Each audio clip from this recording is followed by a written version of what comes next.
Guys and my dears, അപ്പോൾ നമ്മളിന്ന് chef പിള്ളയുടെ ഒരു നൊസ്റ്റാൾജിക് ആയിട്ടാണ് ചെയ്യാൻ പോകുന്നത്.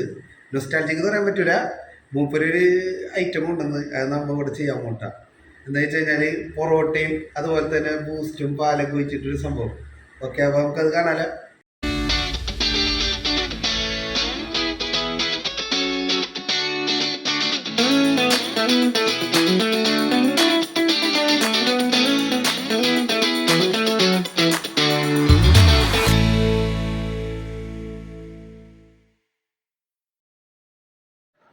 അപ്പോൾ നമുക്ക് ആദ്യം കുറച്ച് ബൂസ്റ്റും പാലും മിക്സ് ചെയ്തിട്ട് തിളപ്പിച്ചെടുത്താൽ കുറച്ച് പഞ്ചസാര മിക്സ് ചെയ്തിട്ടുള്ള തിളപ്പിച്ചെടുത്ത കുറച്ച്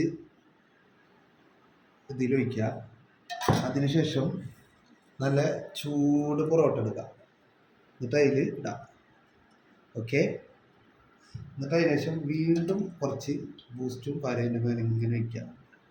അപ്പം ഇങ്ങനെ കുതിരും. ഓക്കെ, അപ്പം അതിൻ്റെ മേലേക്ക് നല്ല ശുദ്ധമായ ബൂസ്റ്റ്, പാക്കറ്റല്ല കുപ്പി, അത് കുറച്ചെടുത്ത് ഇങ്ങനെ തരാം.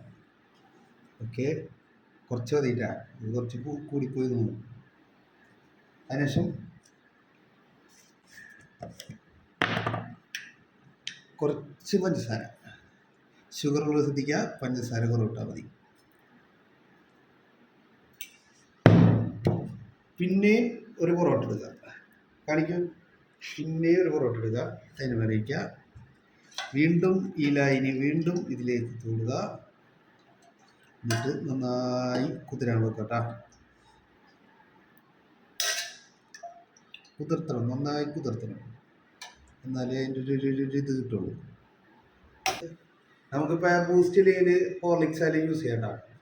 നമുക്ക് ഇവിടെ ഇപ്പോൾ കിട്ടിയത് അവൈലബിൾ ഉള്ളത് കുറച്ച് ബൂസ്റ്റ് ഉണ്ട്.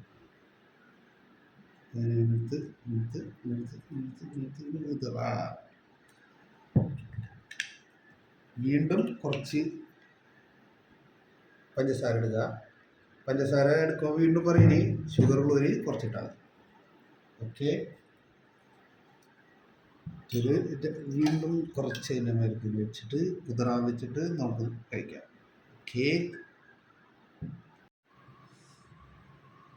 അപ്പോൾ ഗൈസ്, അപ്പോൾ നമ്മളെ സംഭവം റെഡി ആയിട്ടുണ്ട്. ഇനിയിപ്പോൾ ടേസ്റ്റ് നോക്കാം കേട്ടോ. ഓക്കെ, ഇങ്ങനെ കുതിർന്നിട്ടുണ്ട്. കുറച്ചുകൂടെ കുതിർന്നിട്ടുണ്ടെങ്കിൽ കുറച്ചുകൂടെ നേരം വെക്കാം, നമുക്ക് അതിനുള്ള ടൈമില്ല.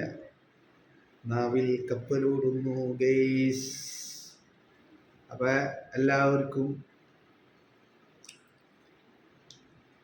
പൊളി ഗൈസ്, പൊളി പൊളി, അടിപൊളി. അപ്പം എല്ലാവരും ട്രൈ ചെയ്താ.